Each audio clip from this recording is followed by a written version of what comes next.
Welcome, mortals, to the Fantasy Football War Council's podcast. Here are your gods of war, Jonathan Arneson, along with Mario and Daniel Gutierrez. Hello and welcome to another meeting of the Fantasy Football War Council. I am your god of war, Jonathan, and as always, I'm joined by the Tricksters of Triumph, the Brothers Grimm, Daniel and Mario. Boys, we've done it again. I'd say it's a good showing of like breaking the curse, right? Yeah. Right, trifecta. Oh yeah. Yeah. I gotta get when my we all picture. do it. Yeah, when we all three can do it. It's really nice when we can all three do it, so I feel pretty special. You see that Josh Allen went with Peyton Manning to break the Buffalo curse? Yeah. I did see the video of that, yeah. I haven't watched it. Maybe he inadvertently broke our curse as well. Thank you, Peyton. Thank you, Alan. So, yeah, I really appreciate that. That's really nice. All right. It's playoff push season, that's why. Yeah. We're, as we've been talking about, we're all being pushed into the playoffs when we didn't want to be pushed into the playoffs. Yes. One of my teams, I'm like, I'm not ready.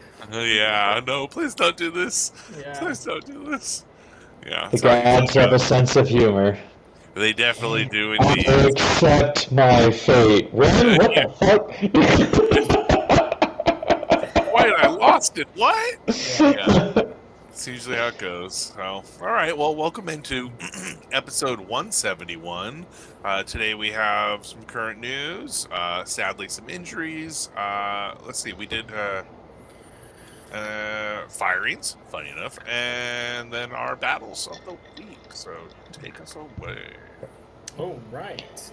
Commanders head coach Dan Quinn is taking over defensive play calling for defensive coordinator Joe Witt Jr. Defense on the Commanders has been an issue this season, and they're doing what they can. They were meant to be a much higher rated defense than what they are currently now. So, yes. I think the consensus was that the Commanders were going to do worse this year, but possibly be a better team. And that has not happened. They've just been worse this year. Yes. Yeah, because they were going to be given a harder schedule. They knew they have more veterans than almost any other team, who are closer to retirement than they are to their prime, and it's just one of those things we kind of. But the things that they are upset about is that Sanderstrill and a few of the others on the defense that they were expecting to make leaps and continue their growth have looked worse. So that's when they looked better last year, you're like, what's going on? So this was a shot over the bow to let the defensive coordinator know, like, we need to figure this out. Yeah, that's coaching. It's coaching because other teams are scheming up because they've got all the film from last year and they didn't make enough adjustments to improve to make that not a thing this year. So, Yep. If players regress, that's a coaching thing, or it's an Albert Hainsworth thing, but it's mostly a coaching thing. An Albert Hainsworth thing. I like that. Nice drop, Daniel. Next bit of news, Joe Burrow. He's under his 21-day return window, and they've already seen him walking around at practice. So he's out there getting to see the guys, hanging out a little bit, getting comfortable, doing stretches and stuff like that. Yeah, it's a good start. Not written in our news, but also spotted at practice was Bucky Irving today. Is it not in our news? I thought it is not. It is not. Just a pride moment for all three of us that he's back in practice today. Now he actually practiced. He actually practiced, so they're looking at 2 weeks for him. Yeah, it'd be really nice. Nice a minute. So week 13, John's number. Here we come. I'm really hoping he's back in week 12. That would be. Yeah, I think it's gonna be great since I've got a few key bye weeks in week 12. Excellent. Excellent. So Giants fired head coach Brian Daboll. Interim coach will be Mike Kafka, the offensive coordinator. Giants ownership has announced that GM Joe Schoen will remain in this position and lead the search for the new head coach of the future. Dum, dum, dum, dum, dum. Moves. Yeah, damn it. I would have gone the other way around with this. I would have kept Daboll a little longer. I would have let Schoen go and gone with a better GM because that guy is the number one problem, in my opinion, in New York. So I did hear something today where the last 4 games, the Giants have had an above 95% chance to win the game in the fourth quarter, and they've lost all 4 of those games. Between 92 and 96% chance to win, yeah. Yes. So after hearing that, I was more critical of the Daboll firing, and I was in the same boat. I was like, you got to get rid of Joe Schoen. But hearing that is a sideline meltdown with somebody that is not handling coaching responsibilities in a way to make your adjustments to win the game. Correct. I don't think Daboll was the right fit for the Giants, but I don't think he's the worst coach to be in for them at the moment. I mean, I even think Daboll is a good fit for some of the coaching jobs that are opening up right now or going to be opening up in the near future. So, just saying.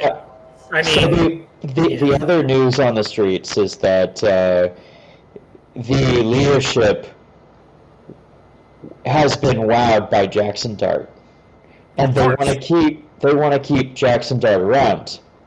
And they were warning Daboll, you need to break him of getting hurt because he's visited the tent for concussion protocol 4 times already.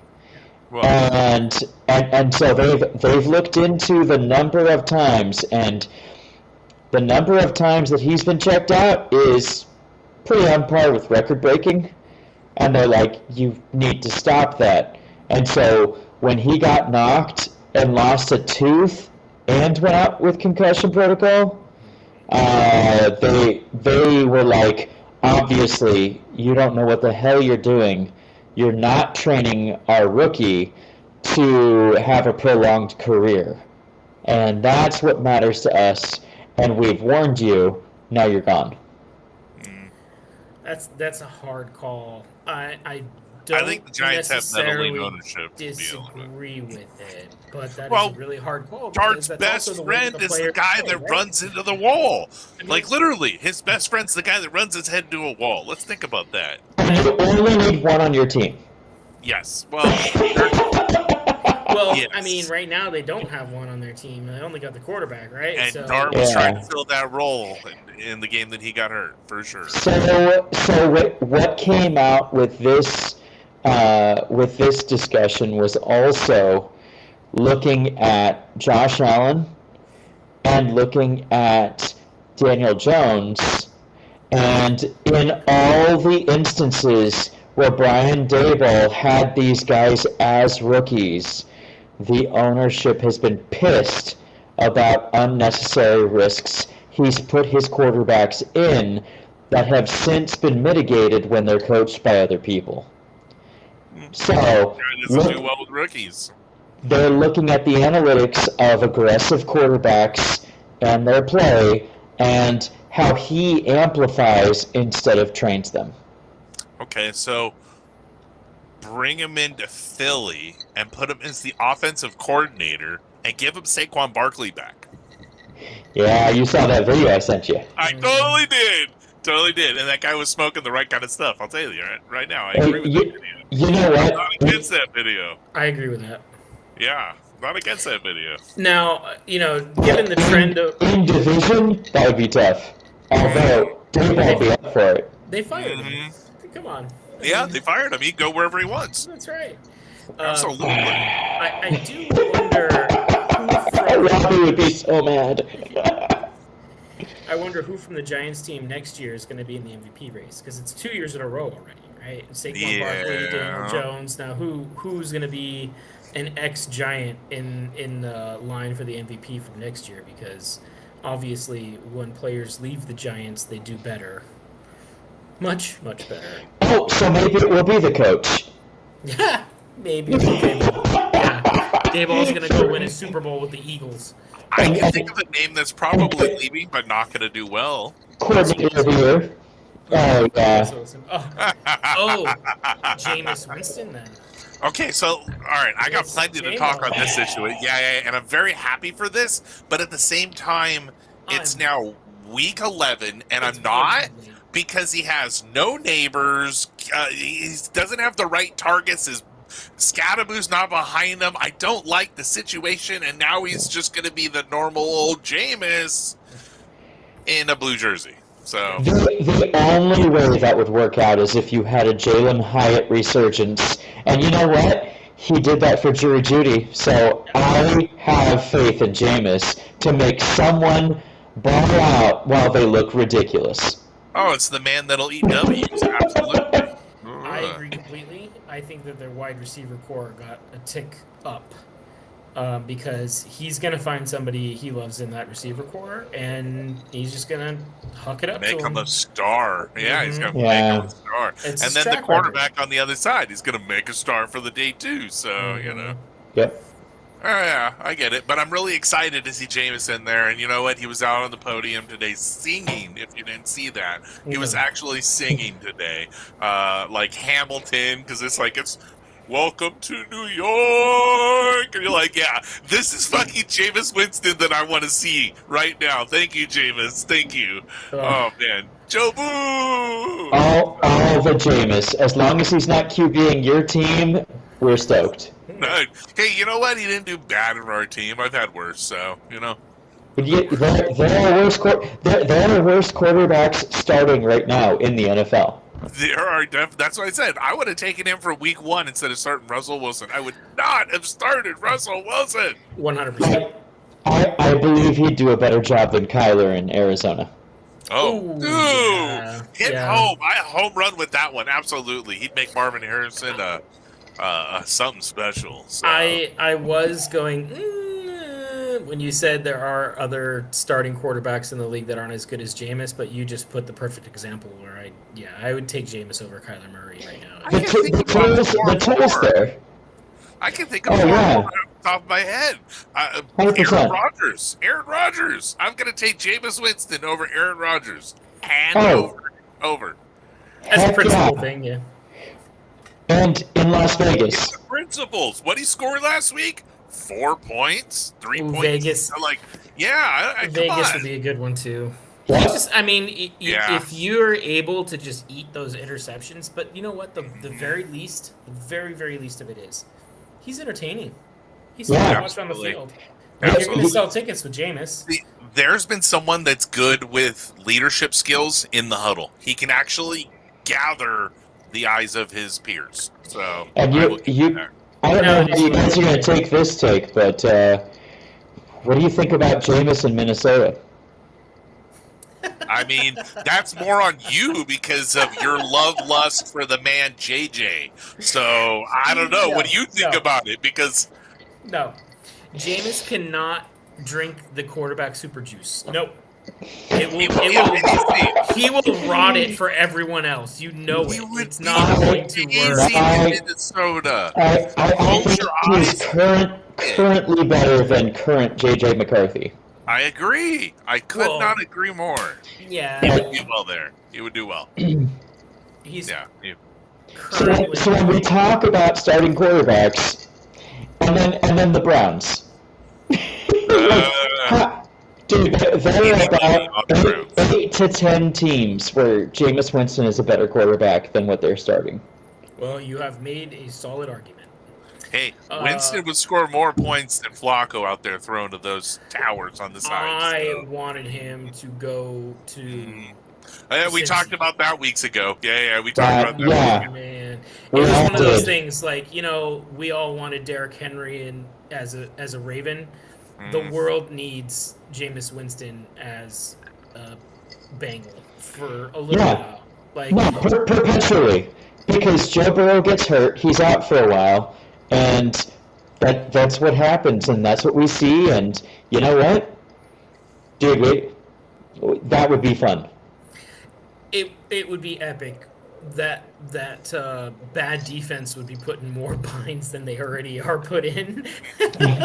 So I don't know how much they're still going to outscore the other opponents.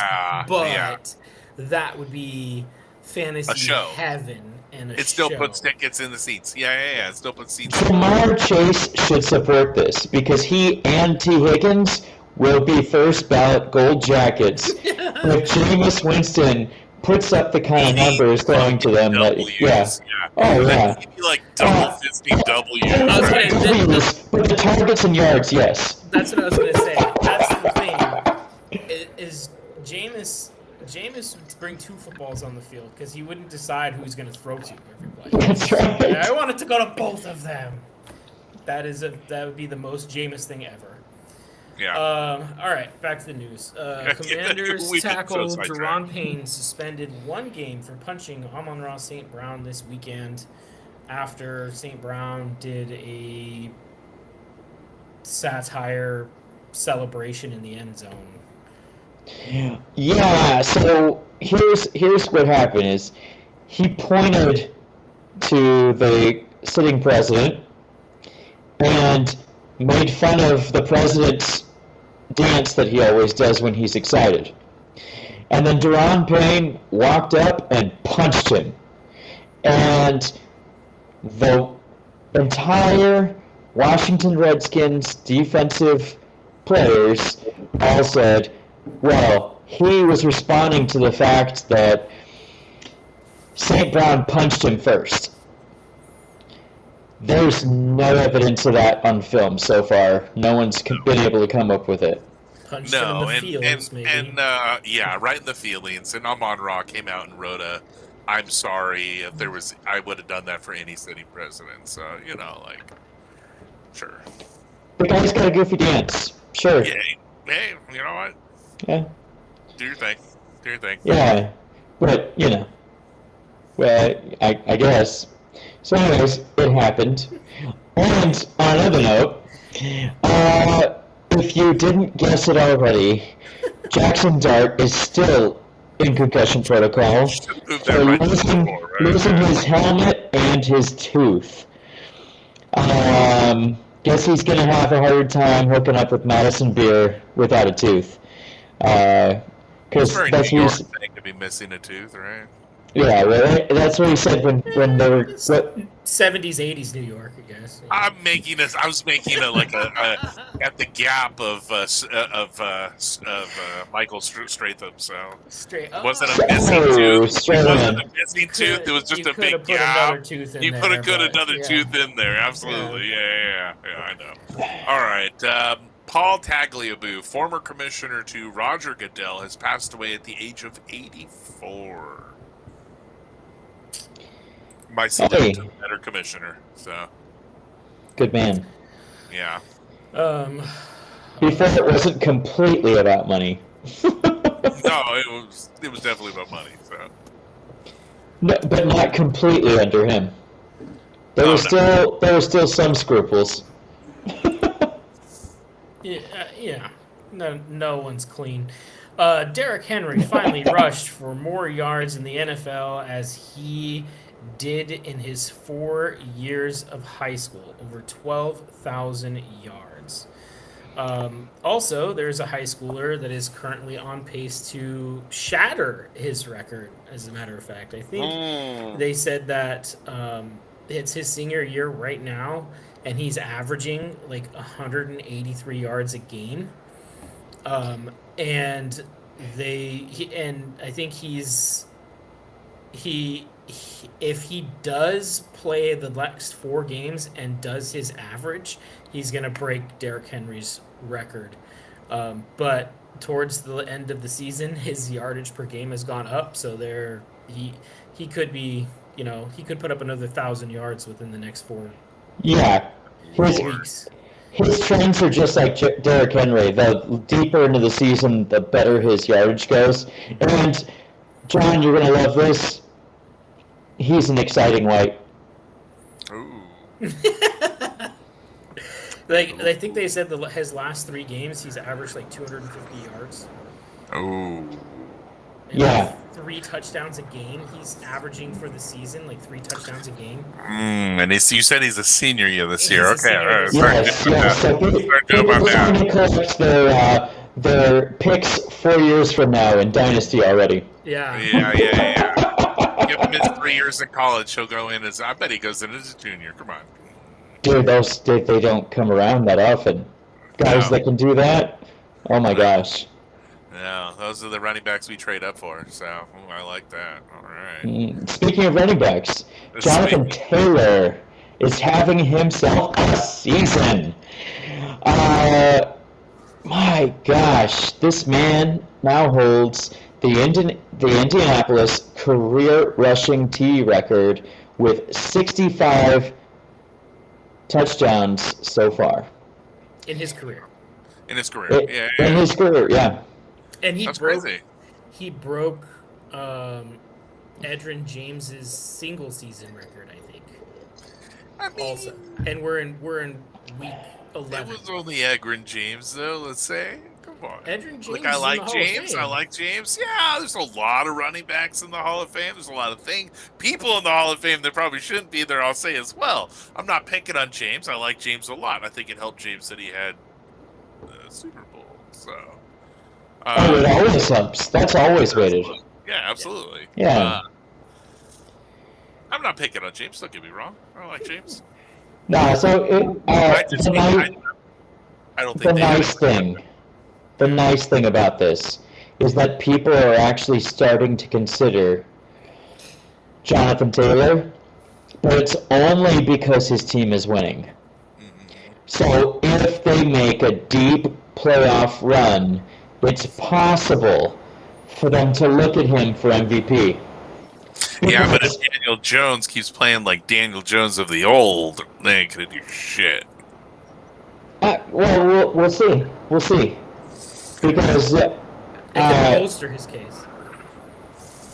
if they win despite that, then yes, it would bolster his case. Because, like I said, if they make a deep playoff run, and then you said, but if Daniel Jones plays the way he does, I'm like, I think then they'd have to hand it to him. True. I mean that. Yeah. If both things happen. Yeah. Okay. I get that. So, but if he, there's a lot to push there. So. Because right now you have Matthew Stafford, Sam Darnold, Jackson Smith and Jigba, and Jonathan Taylor are the running favorites For MVP, yeah. for MVP. I believe that's the list for the top 4. Mhm. Yeah. All right. Some sad news. Travis Hunter undergoes season-ending knee surgery, repairing his LCL. And you write in here a Jacoby Myers return of greatness here. Is that what you're going for? Who else are they going to throw to in Jacksonville? The other team. Oh, that's true. It is Trevor Lawrence. The mascot. Team. And it's his final year. He probably, now that just no one to throw to, it's probably his final year if he doesn't do any good there. So Knowing him, he's actually going to start playing well. he could be good for Arizona. They're not going to have any tools. He's just going to start playing well. He may not Right, be for Arizona. Trevor Lawrence does his best when there's no one else who anyone remembers around him. He's such a frustrating quarterback. I Mhm. mean, he's so frustrating. All right. Dan Campbell took over play calling this week for his offense, and the Lions went from a decent offense to putting up 44 points. Yep. And they looked like the Lions. Yes. A lot of going for it on 4th down. I love it. That's the Lions. Oh man, I was listening to some analysts, and they were saying this is the Lions we love because the whole pack eats. And what we mean by that is Dan Campbell made Ben Johnson sit for 5 weeks. I believe they said 5 weeks.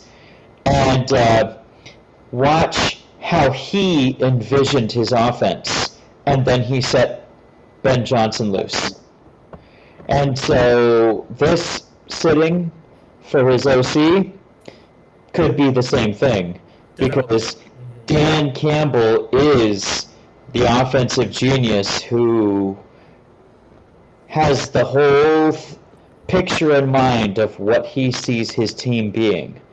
And they were talking about how not enough people give him the credit because he's looks like a meathead. Smart man. Well, Yeah. he is brilliant. He has a vision.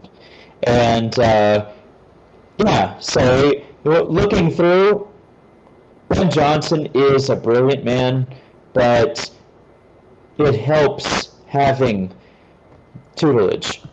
And so they think that what we're seeing right now is you'll have all kinds of people waiting in line to be offensive coordinator there because they know that's going to catapult their career.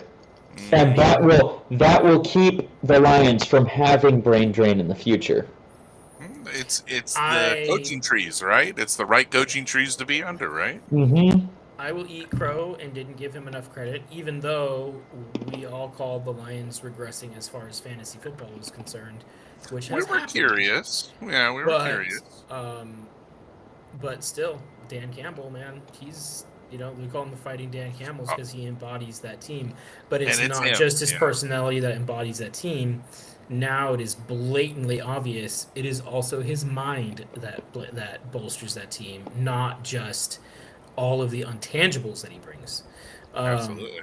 And so that's a huge thing. And people are going to be signing up to be the water boy because just being in that, I'll hold a clipboard. Yeah. In the circumference of him is going to be good for your career.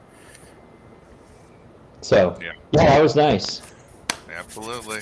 All right, let's dive into our battles. Let's get ready. I just heard my speakers crack. I didn't hear anything. Yeah, I didn't hear anything either. Oh. I just heard him just. Yeah, exactly. Yeah. We'll work on that. Yeah. Yeah. It's time for war. They just told me, make him stop. Make Don't let him do it again. Sorry, soldiers. Yes. Your ears are bleeding at this point. Yeah. That's okay. All right. Week 10. All right, here we go. In the burning sands of Week 10, 2 Titans clashed beneath the blood-red sun. The plague of Anubis, bringer of pestilence and panic, versus Ananke's Temple of BDSM, a team whose pain is apparently self-inflicted. The result, Plague of Anubis triumphs 184.42 to 163.15. I'm speaking. A battle fierce, foolish, and oh so entertaining. Very much. Leading the charge for Plague of Anubis, Baker Mayfield. Yes, that Baker Mayfield. Hurling 273 yards and 3 touchdowns. Emeka Mbuka, the stack, followed, racking up 115 yards and a touchdown, while DeAndre Swift, surprise, surprise, danced through the defenders for 98 yards. And deep within the defensive catacombs, D. Winters and Eric Wilson rose like mummified warlords, each posting 17 points, while the Minnesota defense, though surrendering the field, clawed back with a respectable 15.9 points. But the victory was not without folly. On the bench sat Malik Washington, quietly posting 14.4 points, and Teteroa McMillan with 12 points. They had been unleashed, the plague might have spread even faster. Still, it mattered not. The Temple of BDSM had already whipped themselves into oblivion. For the Temple, there were flashes of glory. Trey McBride, amassing 127 yards and a touchdown for a glorious 34.7 points. But his heroism was wasted. Bo Nix threw for 150 yards and 2 picks. And somewhere on the bench, TreVeyon Henderson wept into his Gatorade, watching his 39.3 points go unused. Truly a masterclass in pain management. And so, as the dust settles in the desert battlefield, the plague of Anubis rises to 4-6, dragging itself from the underworld with grim determination. Well, the Temple of BDSM falls to 5-5 within our grasp, their chains now rattled with the weight of missed opportunity. Absolutely. I brought a ball gag to silence his ass this week. Did you ship it to him? I totally will ship something to him. If I you totally do, did this. It's got to say TreVeyon Henderson on it. Absolutely. What a lost opportunity to not only play TreVeyon Henderson, but to play him against our Bucks. Yeah. It would have been a double dagger, like a shocker. Yeah. Like why weren't you thinking this far ahead? It's because you're not. Gotta be careful when you're talking about BDSM and shockers. That's all I gotta say. Dude, that's kind of why I threw it in there. So He's got a thing against rookies, just like a lot of coaches in the NFL. Just But- like Vrabel.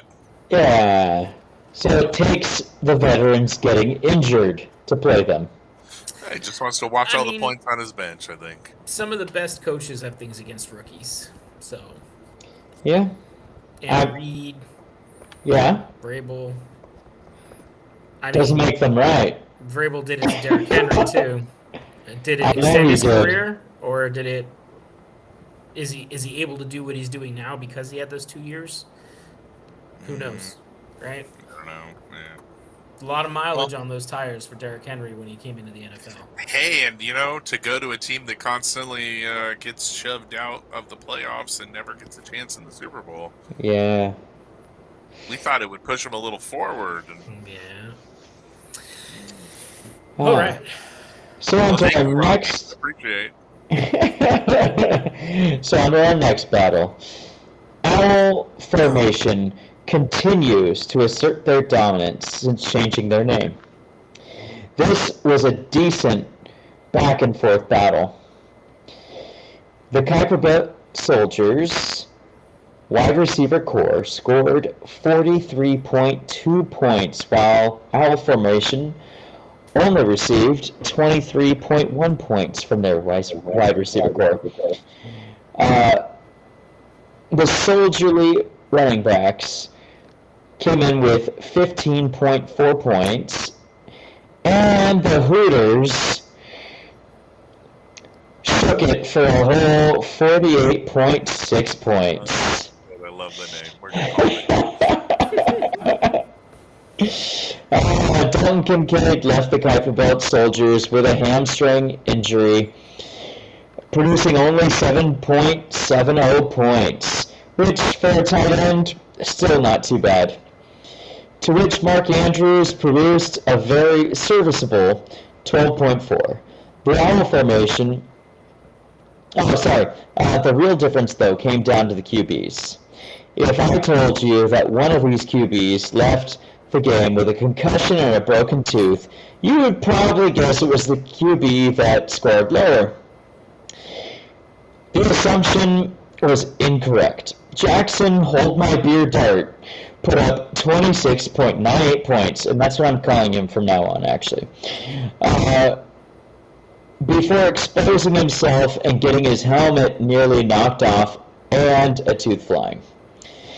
The brain-dead play style freaked the ownership the fuck out and got Brian Daboll fired.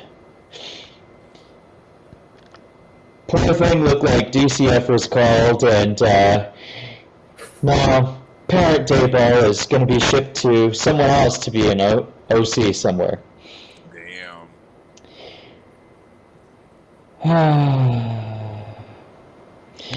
So, despite crawling up of QB. Oh yeah, so the ownership had told Daboll over and over again, protect our QB, but yeah, after seeing Russell Wilson play, injured Daniel Jones, they wanted kid gloves, not boxing gloves.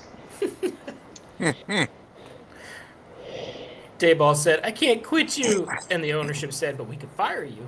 Yes, exactly. Exactly. So, on the other side, Sam Darnold didn't even put up double digits. He came in with 9.52 points. Boop, boop, ba-doo. Well, here's the thing about this match. Copper Belt Soldiers had one player on the bench. The rest were all on bye. So if this is the worst they can do, my hat's off to them. They knew this was their Armageddon, and they rolled the dice. Our formation will try to extend their streak against Ali and Vera Fragment's vengeance, while Copper Belt Soldiers will come back to strength and see what they can do against the Aztec Warriors.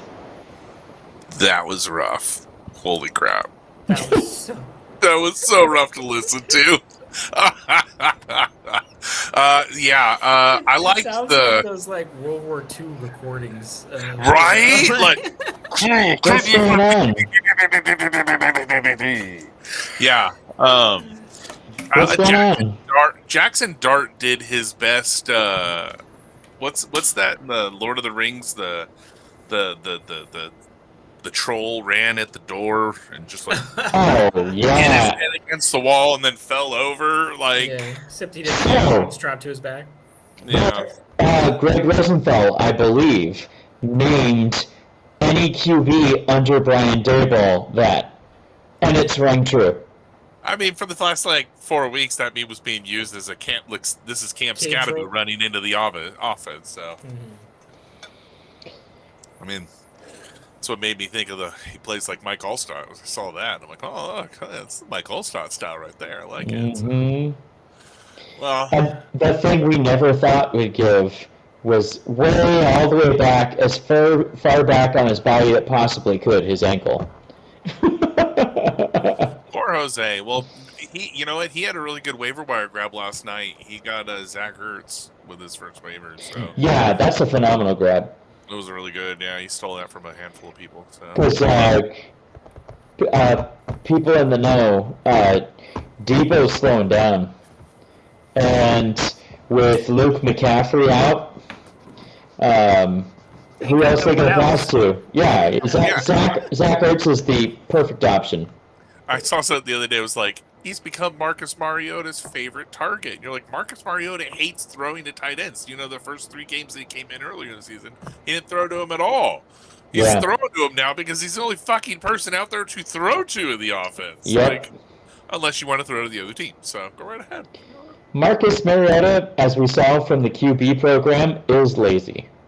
Yeah, absolutely. He's going to throw it to the guy who can catch the ball. He won't mince words with that. He doesn't take a second pass through the field. The guy looks one way Yeah. and then throws the ball. That's it. Oh, yeah.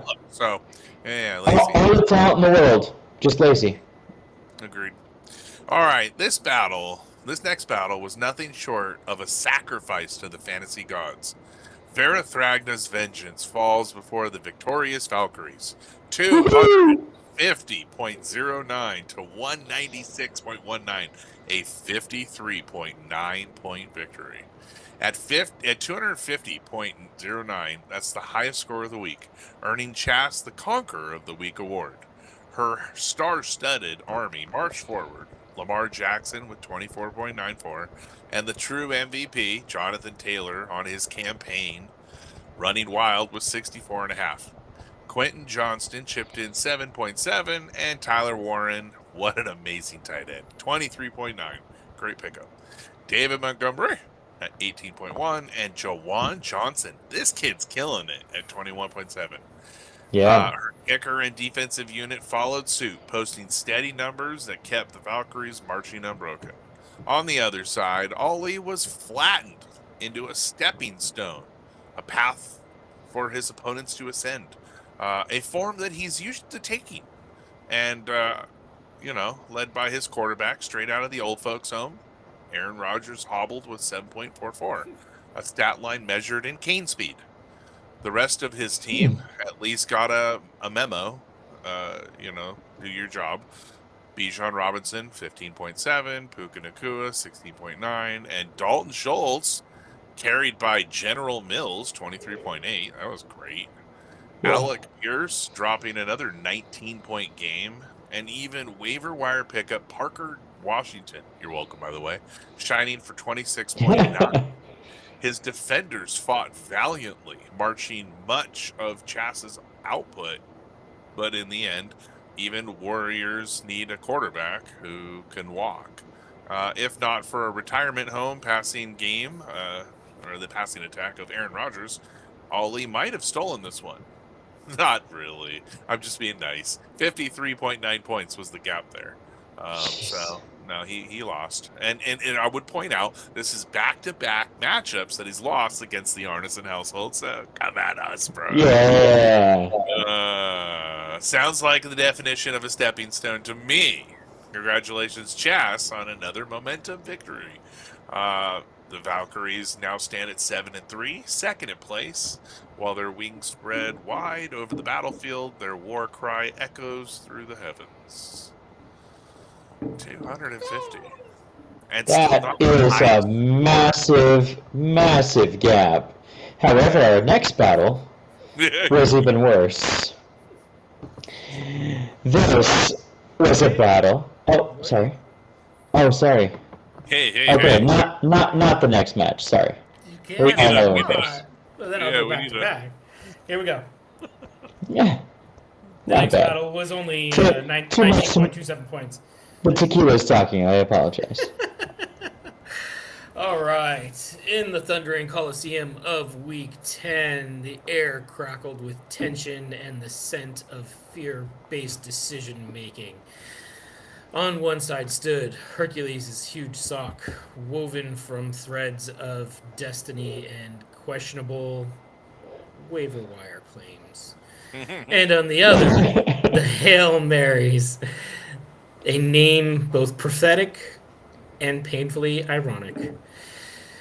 The gods of fantasy decreed it would be close, but when the dust cleared, Hercules' huge sock triumphed. 231.42, my bad, to 212.05.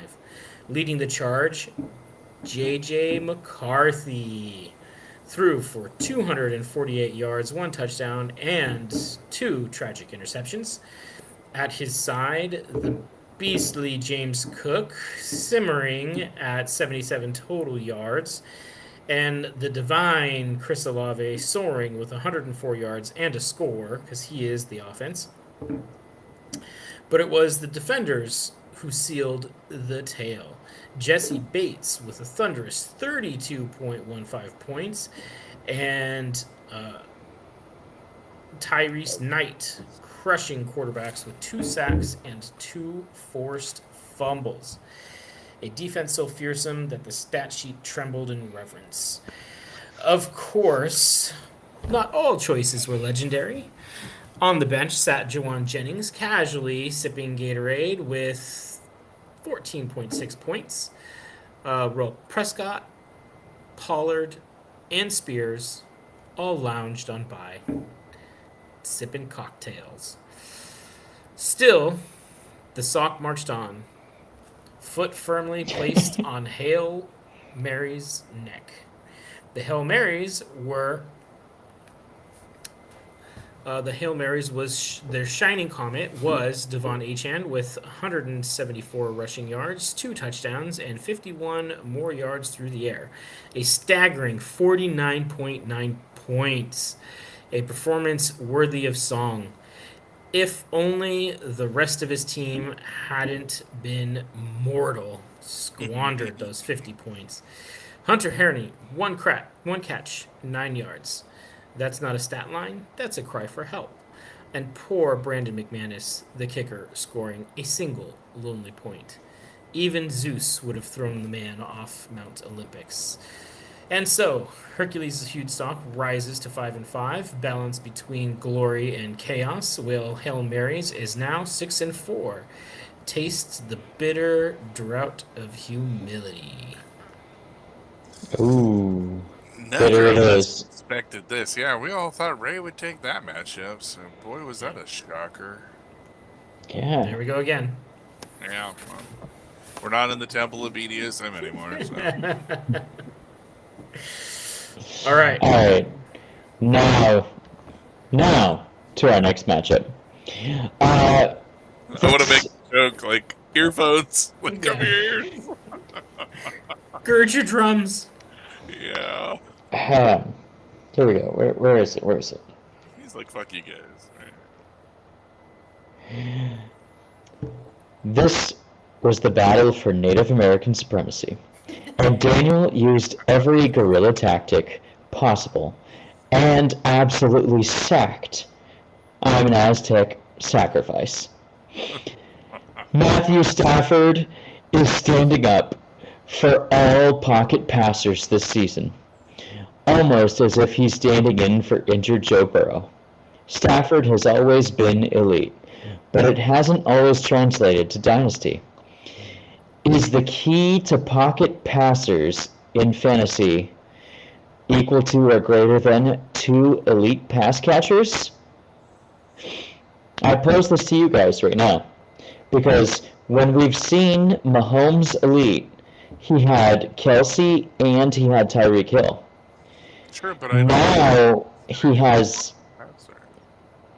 kind of. He's But a he, mobile quarterback. He's a mobile quarterback. Yeah. He's mobile. He's mobile adjacent. I'd Oh, say. come on. How many yards did he rush in the game against the Buccaneers? I think he had like 600 yards of just running away from tackles, they said. It was like 500 and something. Behind the line of scrimmage, yes. Yes. I'm- Yes. I'm- Not even positive yards. Yes. That's running for his life. You can't be a running quarterback if you're not running positive yards. I'm hearing wounds. We were victorious, by the way. Sorry. So, Joe's always been elite because he's had both Chase and Hill. Higgins. Higgins. And I think as when I started breaking it down, every single pocket passer who's done extremely well has had more than one elite pass catcher.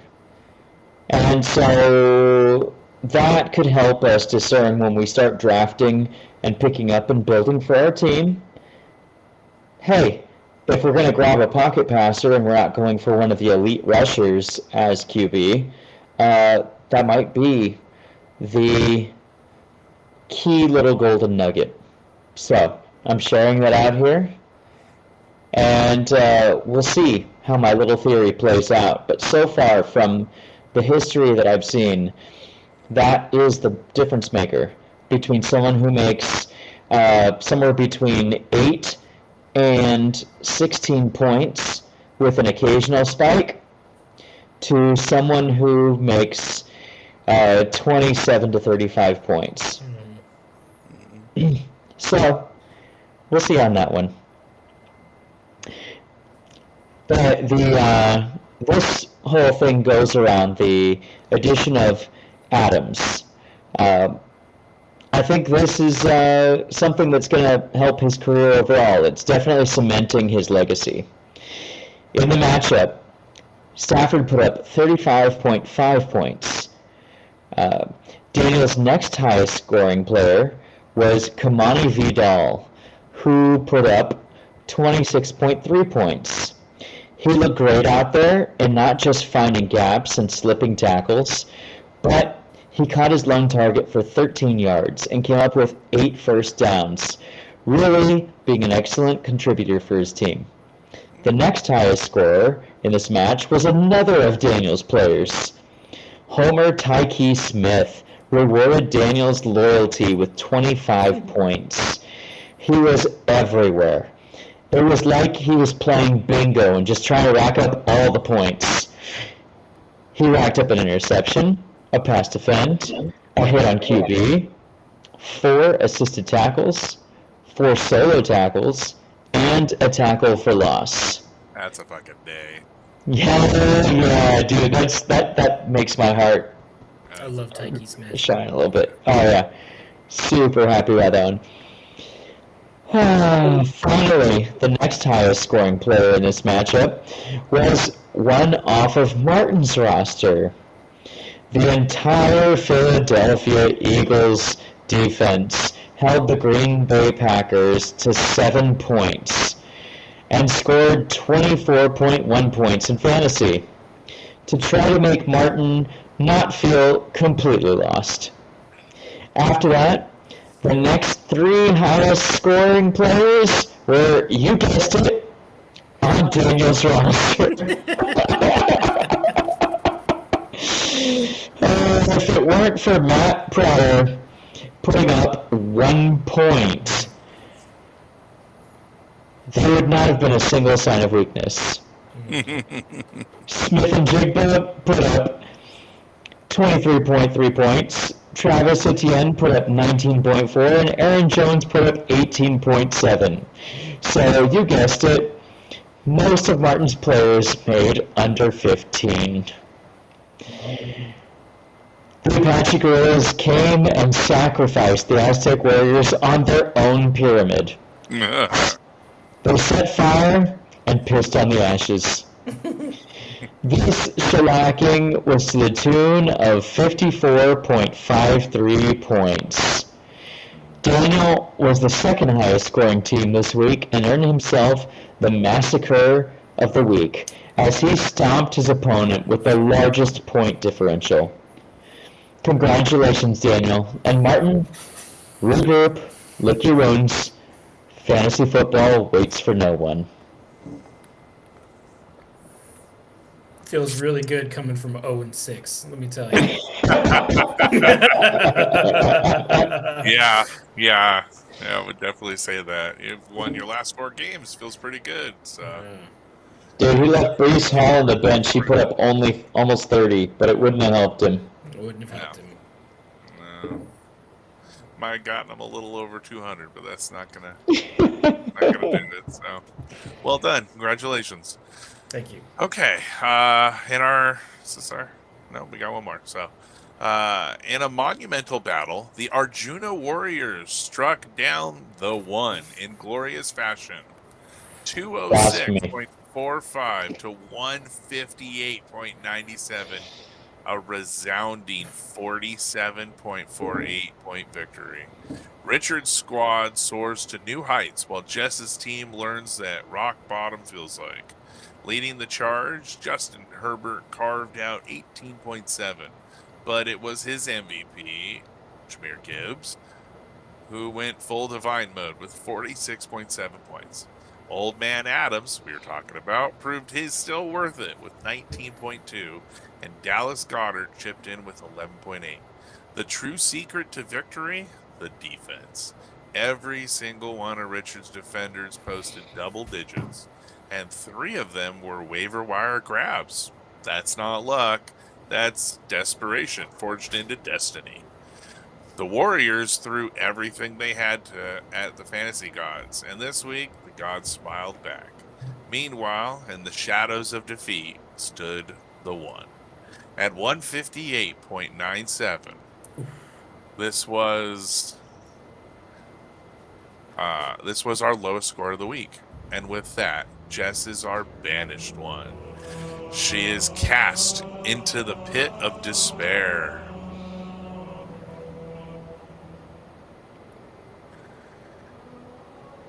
To Hades with you. Even Christian McCaffrey looked mortal, just posting only 19 points. How human of him.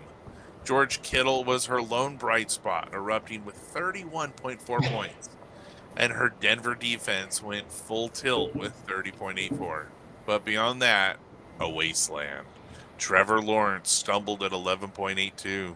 Wan'Dale Robinson scratched out 11.2. And then the horrors. Darnell Mooney with 2.7 and DJ Moore baking a fresh, hot donut for the fans. It's as Oh if my one gosh. decided to test herself against the gods. And the gods responded with a reminder, even perfection can bleed. Congratulations, Richard, on your second win of the season. And for doing it in style against one of the league's titans. The warriors rise from the ashes, and the one learns that even divine powers need maintenance. Oof. My goodness. Was this the highest scoring team versus the lowest scoring team? And the lowest scoring team whooped on the highest scoring team? Richard wasn't even the highest. He was I think he was like third. No, I mean points throughout the entire season. Oh, Jess versus Richard. She is overall totals. Yes, she is Wow. the highest scoring point total, and he is the lowest. Yeah. You don't see this every day, that's for sure. That was divine intervention right there. No, and you know what? Those 3 acquired pickups were all good for his defense. He went out and even stole a defender from me last week. So good for you, Richard. I thought it was all good moves. So he's making moves. I like it. Phenomenal. Moves. Yep. All right. And our last battle, and so it has come to pass. The former champion marched to the field once more. The mighty Bastones, defenders of glory, wielders of spreadsheets, faced the relentless forces of Saving Ryan's Privates, finally getting that name right, a name that promised courage, but delivered only 2 consecutive losses. Get those privates right in your mouth. Ooh. When the final whistle echoed through the fantasy heavens, the Boston stood victorious, 189.05 to 173.74. A hard-fought conquest by just 15 points, close enough to earn Ryan's Privates the cursed Spartan Shield, the sacred award for those who lose, yet almost matter. We'll call it a cup in this instance. It's the cup instead of the shield, yeah. At the helm of the Bastons, Drake May hurdling 270 yards, 2 touchdowns, and running just enough to make fantasy managers hopeful again with 27.5 points of pure redemption. Quentin Junkins churned out 85 total yards and a touchdown, while Tyler Johnson, yes, that Theo Johnson, came to an unlikely hero with 7 catches and 75 yards for 19.5 glorious points. Somewhere in the multiverse, a Giants fan smiled for the first time in weeks. And then the Seahawks defense descended like a biblical plague, 40.65 points, 5 sacks, 2 forced fumbles, 2 touchdowns. Their victims left in a crater of despair and negative points. The Bostons didn't just win, they smoked. But even victors are not immune to folly. Brock Bowers, the prodigy tight end, delivered a pitiful 4.9 points, while Eddie Pinheiro, the kicker, contributed an inspiring 0. A goose egg. So perfect, it could cook breakfast. The champ defended his crown for now. Across the field, Saving Ryan's Privates fought valiantly. Josh Allen racked up 24 points. Rico Dowell with 19.4 gave it his all, while Jordan Brooks posted 25 points from the shadows. But the rest faltered. Isaiah Davis, 2.2 points. Oronde Gadsden, 5.8 points. Even the mighty must sometimes forget to start a tight end who scores more than a houseplant. Thus, the Bostons rise to 4-6, their smite renewed, their faith restored. And Ryan's Privates, now 8-2, stumbled 2 losses in a row, their once shining armor cracked by fate and fatigue. I know you're feeling, Rob. I'm 7-3 in Disney. It hurts. 3 losses in a row. I got so close to beating you too. It was so disappointing. Yeah. So disappointing. From a perspective, I could see it being a little disappointing. From my perspective, it was kind of nice. So yeah. And on to good pickups. In Loki's treasure chest, we have Daniel finding Marcus Mariota for 24.22 points, and he wisely kept him on the bench. Yeah, I mean, we just went through that whole spiel with Stafford, but it's good to have Mariota out there just in case. Yeah. The DP award, defensive player, went to Carson Schlesinger. How the hell was he on waivers? Well, He was on bye weeks, and then he was. It said that he was. I dropped him. I dropped him. He was diagnosed with a high ankle sprain, and we know those are like 4 to 6 weeks. So I said, I got no IR spots, so bye bye. but he's still a kid. He heals so fucking fast. Yeah, well, And he he's- played the very first week after they announced that. So screw you, fucking Jose, because I wish I kept him. Yes. Oh, don't worry. The Kuiper Belt Soldiers still lost, so. But, good pickup. Damn good pickup. Very good pickup. I'm sad about it. Yeah, very good pickup. So, all right. Let's see. Last week I went 5-2 in our pickups, while these two both went 3-4. Bum, bum, bum. Let's see how we do this week. That's the lowest I've scored so far. Not me. No. No, I've you got- had one, I I've think. got You you were at a like 1. 1-5. Yeah, I'm just saying. I got you at a Oh. 1-6. So. Just like the Egyptians, I don't recall that. I don't recall that. That did never happen. That never happened. You know, they never recorded their losses in ancient Egypt. Well, fake news. They saw it as bad luck. Fake news. So it's fake news. So. Well, all right. Speaking of fake news, Arjuna's Warriors is going to take me on this week. Oh no, Plague of Anubis. Why do I see Richard in both your fucking spots? What assholes? What assholes? He just took Jess out, and he's been making some good moves, so. You're right. Yeah. He totally did. He totally did. So I see what you did there. Grumble, grumble. I will pick myself in a good Daniel strategy of, well, Never I pick pick myself. I yourself. think it'll win. No, I pick myself and I win. I don't seem to do well if I pick against me. So Mm. yeah. Just go with the We- magic. We have the opposite magic. Yes, we Yeah. do. Yes, we do.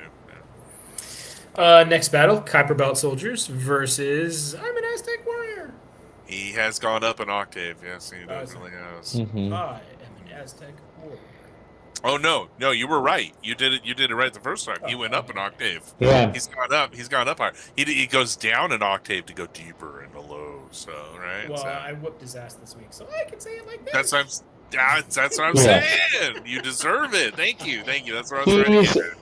he's low enough, we think he's going to sucker punch uppercut Kuiper Belt Soldiers right in the junk this week. Well, I mean, And Jose's had some Soldiers- good pickups. He's got a rough week. Yes, he Yeah. does. He's got Yes, a he rough week. does. That's why. No, he does. I looked at some of those matchups and they were pretty bad. But he did get some good waiver wire pickups. I was pretty pleased with some of the things he picked up. Stole it from me and my wife. Good job, Zach Ertz. So I think Ertz will have a good week. We spoke on this. Marcus Mariota's got no one else to throw to. So Oh, yeah. Next battle, Owl Formation versus Vera Thragna's Vengeance. two Alan 5 versus and Ali. 5 teams. Yeah. I like Yes. It is the Owl Bowl. it. The Owl Bowl. I like it. Who will win this one?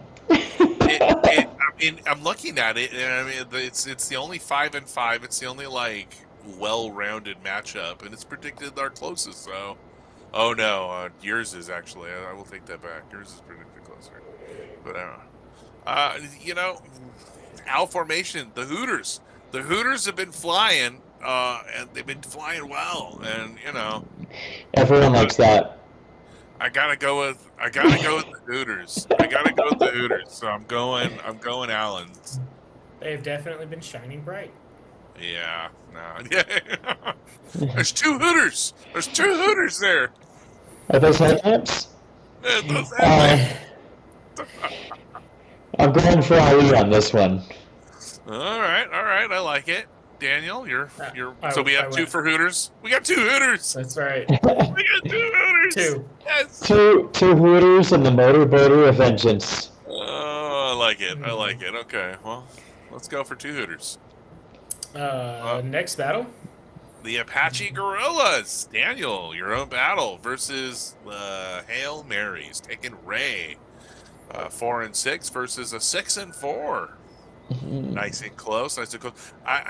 He's got some buys and not so great matchups this week.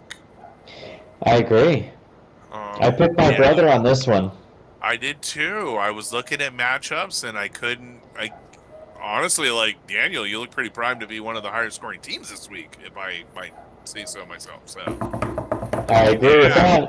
There you go. So keep that happiness going. I'm knocking on wood to make sure you're not cursing. In that good fashion, you're picking against yourself. So Yeah. I see what you're doing there. Well done. It's worked so far. This is a big opportunity for any of us to take a step forward in the standings to get above 10th place, because there's 2 5-5 teams going against each other, and if we win, we have more points than some of these other teams that have better records than us. Yeah. Opportunity to sneak up the rankings. It's happening. What do you right mean? now. We're getting some of our players back that help us in a few weeks too? Yeah, Oh, or the rookies man. that we Amari were and hoping for. Hampton? Yeah, thank you. What do you mean my rookie comes back in a couple weeks? God, that'd be so helpful if we could make it there. 12 to 13. Weeks 12 to 13 are a good look for us. Just gotta make it there. We gotta make it there. That's kind of like that's the steps of the playoffs. It's right in front of playoffs. Right. Cocaine is a hell of a drug. That's not where my deviated septum came from. That's right, so. No. All right, next one. Victorious Valkyries versus Anake's Temple of BDSM. You gonna let him do your wife like that? No, I'm not too worried about this. Just. Yeah, I'm not too worried about this. No. She's gonna dominate, put him in his place. I left him the ball gag so he can wear it for this week. So It is the Temple of BDSM, and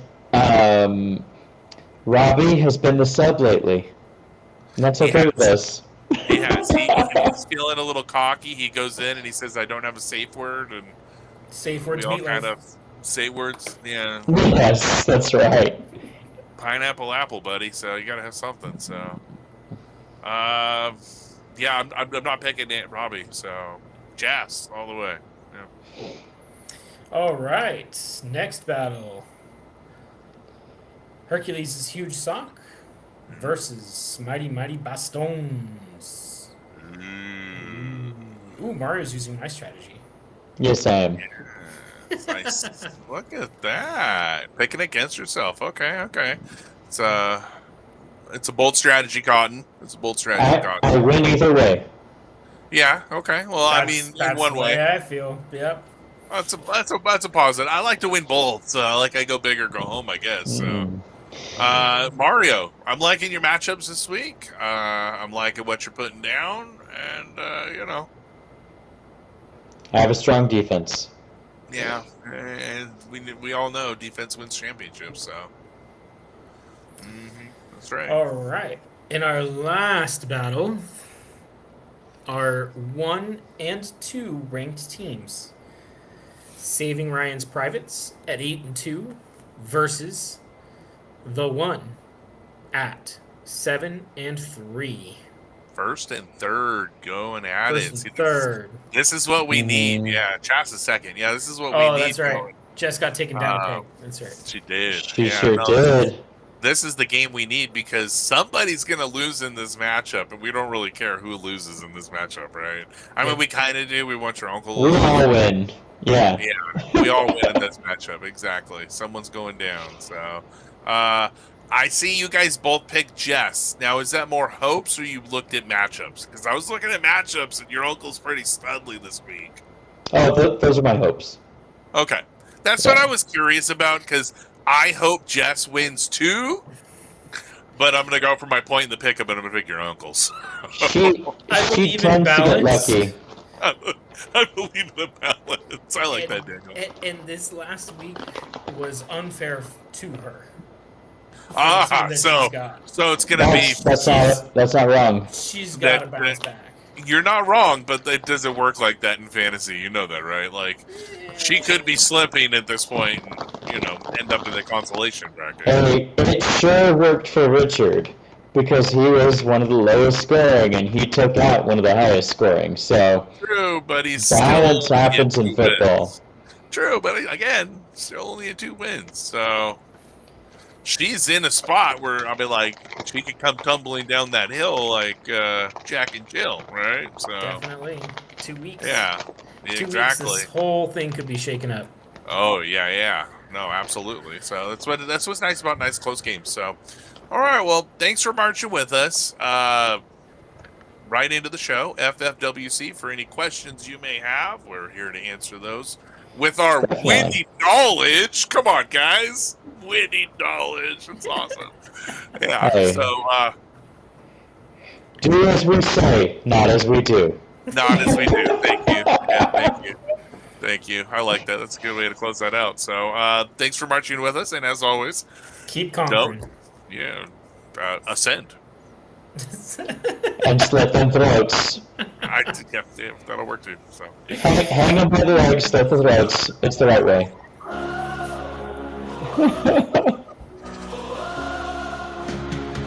In a realm where legends rise and dreams collide, a council gathers with power as their guide. And sharp knives. With wisdom's might, Mario and Daniel ignite. The barbecue. Cracks the sky, electric strings sing a battle cry. In this arena of fantasy and lore, the gods of war lead the charge once more. Just keep winning. Just keep winning. just keep winning. Can we do all